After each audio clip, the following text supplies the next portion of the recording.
एक बार फिर से सामने सवाल आ चुका है कि कौन जीतेगा 2024 के चुनावों का ये छठा चरण और एनडीए वर्सेस इंडिया के पास देखिए आखिरी मौका है। रिमझिम के 5 पॉइंट्स में देखिए छठे चरण में कहां-कहां चुनाव हैं। दूसरा, किन बड़े चेहरों पर आप सबकी नजर और हमारी नजर रहने वाली है। तीसरा, किन वीआईपी सीटों से पलट सकता है चुनाव। चौथा, आखिरी मौके पर देश में आखिरकार इतना बवाल क्यों है। पांचवा, क्या है पिछले चुनावों का गणित। और शो शुरू करूं उससे पहले देख लीजिए, जैसे फिल्मों में बताते हैं ना, तारीख 25 मई 2024, दिन शनिवार का और मकसद वोटिंग। राज्य और यूटी 8 सीटें 58, नतीजा आएगा 4 जून को। और आखिरी मौका मैं इसलिए कह रही हूं क्योंकि छठे चरण के बाद आखिरी 7वां चरण बचेगा जो कि है 1 जून को। 1 जून में कितनी सीटें हैं? 57 सीटें हैं और शाम तक आपको एग्जिट पोल भी मिल जाएगा। तो नमस्ते, मैं हूं रिमझिम जेठानी और आप रिमझिम के 5 पॉइंट्स देख रहे हैं। सबसे पहले आप यही देख लीजिए छठे चरण में कहां-कहां चुनाव हैं। झारखंड की 4 सीटें हैं, आप साथ में स्क्रीनशॉट भी ले सकते हैं। उड़ीसा की इन 6 सीटों पर चुनाव है। फिर आ जाइए दिल्ली में, सभी सारी की सारी सीटें राजधानी दिल्ली में चुनाव हैं। जम्मू कश्मीर में 1 सीट पर, अनंतनाग, राजौरी और उत्तर प्रदेश की 14 सीटों पर, इन 14 सीटों पर चुनाव है। बंगाल की 8 सीटें आपके सामने हैं। बिहार की 8 सीटें, ये मैंने आपके लिए लिख रखा है। हरियाणा में सारी की सारी 10 सीटों पर चुनाव है। और देखिए आगे बढ़ूं मैं, सबसे पहले देख लीजिए राजधानी दिल्ली में मैंने जो ये 7 सीटें हैं, क्योंकि सबकी नजर मैं आपको बता रही हूं दिल्ली पर है क्योंकि हमारी राजधानी है। और इधर अगर मैं आपको वीआईपी चेहरों की बात करती हूं तो देखिए सबकी नजर एक तो है नॉर्थ ईस्ट दिल्ली, बीजेपी के मनोज तिवारी और कांग्रेस के कन्हैया। और अगर मैं दूसरी वीआईपी सीट की बात कर लेती हूं तो वो है न्यू दिल्ली, जहां पर बीजेपी की बांसुरी स्वराज और आम आदमी पार्टी के सोमनाथ। देखिए अभी मैं आपको आगे बताने वाली हूं कि किन वीआईपी सीटों पर नजर है और क्या मुकाबला है, कैसे पलट सकता है चुनाव और कौन से चेहरे हैं जिन पर पूरी नजरें टिकी हुई हैं। पहले आप वो देखिए और मैं आगे बढ़ती हूँ।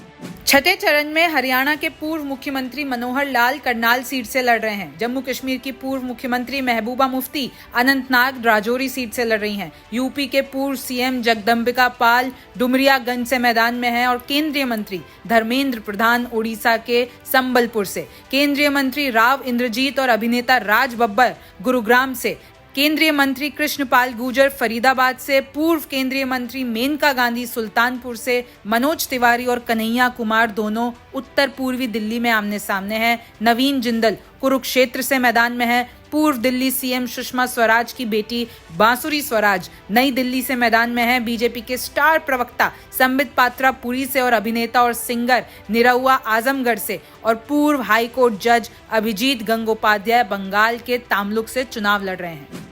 शुरुआत करते हैं दिल्ली से। यहाँ 2 सीटों पर सबकी नजर है। उत्तर पूर्वी दिल्ली में बीजेपी के मनोज तिवारी और कांग्रेस के कन्हैया कुमार का मुकाबला है और नई दिल्ली में बीजेपी की बांसुरी स्वराज और आम आदमी पार्टी के सोमनाथ भारती का मुकाबला है। मनोज तिवारी पिछले 10 साल से सांसद हैं और कन्हैया कुमार को बिहार से कांग्रेस ने दिल्ली लाया है। कन्हैया पहले लेफ्ट की पार्टी में थे और बिहार की बेगूसराय सीट से चुनाव लड़ा था और हारे थे। यूथ के बीच कन्हैया काफी पॉपुलर हैं और बढ़िया केजरीवाल और राहुल के साथ दिल्ली में प्रचार कर रहे हैं। ये मुकाबला बेहद दिलचस्प होगा क्योंकि बीजेपी ने दिल्ली में सभी सीटें जो कि 2019 में जीतने वाले सांसद थे, उन सभी की टिकट काट दी सिर्फ और सिर्फ अकेले मनोज तिवारी को छोड़कर। तब मनोज के लिए यह अब इज्जत की बात है। दिवंगत नेता और पूर्व विदेश मंत्री सुषमा स्वराज की बेटी बांसुरी पहली बार चुनाव लड़ रही हैं। सुप्रीम कोर्ट की वकील हैं, 15 साल का अनुभव रखती हैं। खुद पीएम मोदी ने इनके नाम का सुझाव दिया था। उनका सामना आम आदमी पार्टी के 3 बार विधायक रह चुके सोमनाथ भारती से है। पेशे से सोमनाथ भी वकील हैं। बात करते हैं हरियाणा की, तो 2019 में सारी सीटें बीजेपी ने जीती, पर political columnist doctor Ramji Lal का कहना है कि हरियाणा में पिछले 15-20 वर्षों में पहली बार ऐसी सत्ता विरोधी लहर दिख रही है। यदि रूरल बेल्ट, जाटों और किसानों की नाराजगी एक लेवल से आगे बढ़ गई तो चौंकाने वाले रिजल्ट भी संभव हैं। वहीं अगर बीजेपी के रणनीतिकार लास्ट के मौके में माहौल संभालने में कामयाब हो गए तो पार्टी के लिए नतीजे और अच्छे हो सकते हैं। इस बार बीजेपी और जेजेपी का गठबंधन टूटने के बाद कांग्रेस और आम आदमी पार्टी को थोड़ा फायदा होता दिख रहा है, इसलिए राहुल और प्रियंका ने हरियाणा में जमकर प्रचार किया। यहाँ करनाल में बीजेपी के मनोहर लाल खट्टर का मुकाबला दिव्यांशु बुद्धिराजा से है। चुनाव से ठीक पहले सीएम चेहरा बदलने से भी विपक्ष को आक्रामक होने का मौका मिल गया है। दिव्यांशु का ये पहला ही चुनाव है। गुड़गांव सीट की बात करें तो बीजेपी के राव इंद्रजीत के खिलाफ है कांग्रेस के राज बब्बर। बात करें कुरुक्षेत्र सीट की, तो 10 साल के ब्रेक के बाद दूसरी पारी की शुरुआत कर रहे नवीन जिंदल के लिए सीट पर बीजेपी को जीत दिलाना बड़ी चुनौती है। नवीन का मुकाबला आम आदमी पार्टी के सुशील गुप्ता और इनेलो के अभय सिंह चौटाला से है। कांग्रेस छोड़ बीजेपी में आए जिंदल की जीत के साथ पार्टी यहां जीत की हैट्रिक लगा सकती है। अगली सीट की बात करूं तो हुड्डा परिवार के गढ़ रोहतक को जीतने के लिए बीजेपी ने 2019 में गैर जाट कार्ड खेलते हुए ब्राह्मण समुदाय से आने वाले डॉक्टर अरविंद शर्मा को उतारा था, जो सफल भी रहा। इस बार भी यहां कांग्रेस से दीपेंद्र हुड्डा और भाजपा से डॉक्टर अरविंद शर्मा आमने सामने हैं, यानी मुकाबला फिर से जाट और गैर जाट में है। बात करें यूपी की तो सुल्तानपुर में बीजेपी की मेनका गांधी के खिलाफ उतरे हैं सपा के रामभुआल निषाद। सुल्तानपुर सीट पर जातीय समीकरण चुनाव पलट सकते हैं। पिछले दोनों चुनावों में बीजेपी ने यहां जीत हासिल की थी, लेकिन इस बार निषाद और कुर्मी वोट काटने के लिए सपा और बसपा ने अपने प्रत्याशी इन दोनों समुदाय के ही उतारे हैं। इसमें बीजेपी की लय बिगड़ने के आसार है। हालांकि 8 बार सांसद रह चुकी मेनका जातीय समीकरण को काटने का मादा रखती हैं। आजमगढ़ सीट की बात करें तो निरहुआ और धर्मेंद्र यादव यहां पर दूसरी बार आमने सामने हैं। 2022 बाईपोल में मिली जीत से निरहुआ का कॉन्फिडेंस हाई है, लेकिन गुड्डू जमाली के सपा में जाने से निरहुआ की राह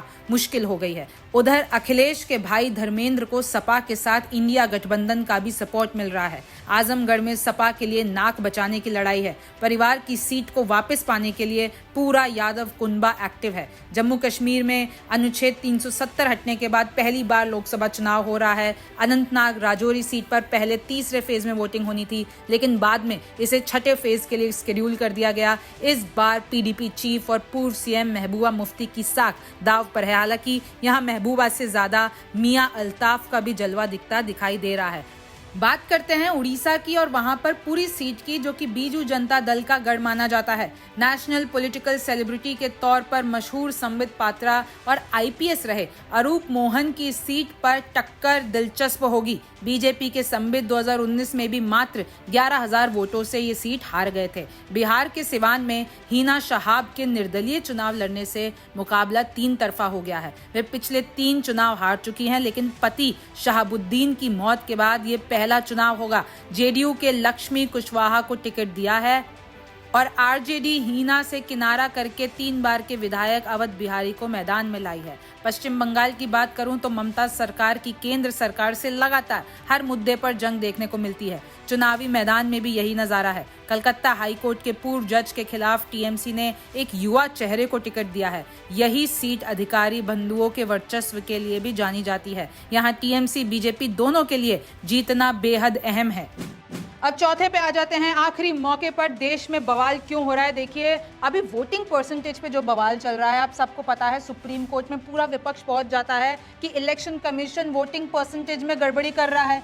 1 करोड़ वोटर्स का डिफरेंस आया है और उससे उनकी ये चाल है कि वो बीजेपी को जिता दे। ये सब विपक्ष के आरोप है, लेकिन सुप्रीम कोर्ट ने फिलहाल इस पर जो एक फॉर्म है 17C, कल मैंने उस पर पूरा शो किया है, ये इनकार कर दिया है कि अभी तो हम इलेक्शन कमीशन को नहीं बोलेंगे कि 17C फॉर्म दिखाओ जिसमें सारी जानकारी वोटिंग से लेकर नंबर ऑफ वोटर्स से सारी जानकारी होती है। तो अभी हम इसको नहीं सुनेंगे, चुनाव के बाद सुनेंगे। तो देखिए, पहले चरण में कितनी वोटिंग होती है? 66.14, दूसरे में 66.71, तीसरे में 65.68 और चौथे में 67.25 और 5वें चरण की अगर मैं बात करती हूं, 2 दिन बाद आधिकारिक आंकड़े आते हैं। मतलब 22 मई को, 20 मई को 5वां चरण था और 22 मई को आंकड़े आते हैं इलेक्शन कमीशन की तरफ से और वो थे 62.2%। तो सुप्रीम कोर्ट में पूरा बवाल हुआ, लेकिन सुप्रीम कोर्ट ने कहा है कि अभी हम इस पर गौर नहीं करेंगे, पहले चुनाव हो जाने दीजिए। फिर देखिए, छठा चरण जो अभी इस वक्त है उसमें 889 यानी 879 उम्मीदवार रेस में है।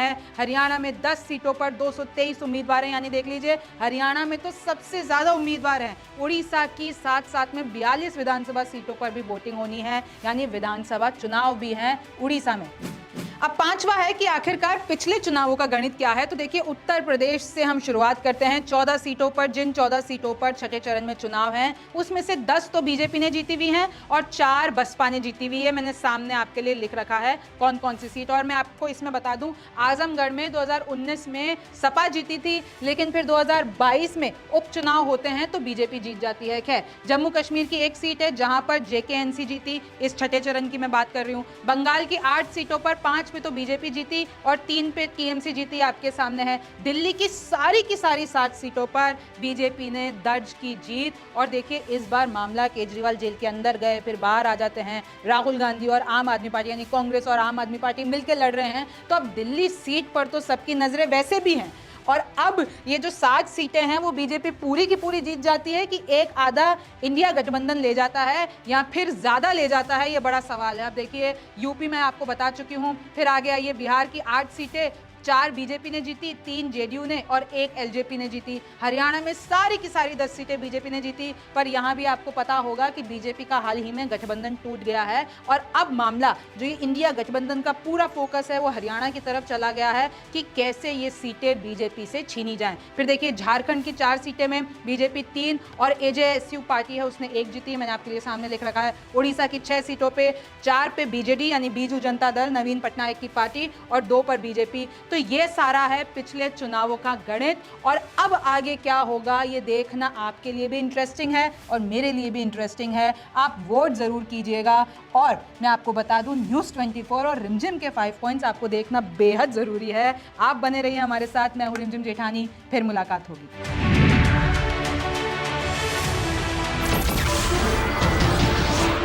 नमस्कार, मैं हूं मानक गुप्ता। अगर आपको हमारा ये वीडियो पसंद आया हो तो इसे लाइक और शेयर जरूर करें, और हाँ, हमें सब्सक्राइब और फॉलो करना ना भूलें ताकि आप देश और दुनिया की कोई खबर मिस ना करें। तो जुड़े रहिए हमारे साथ और देखते रहिए न्यूज़ 24।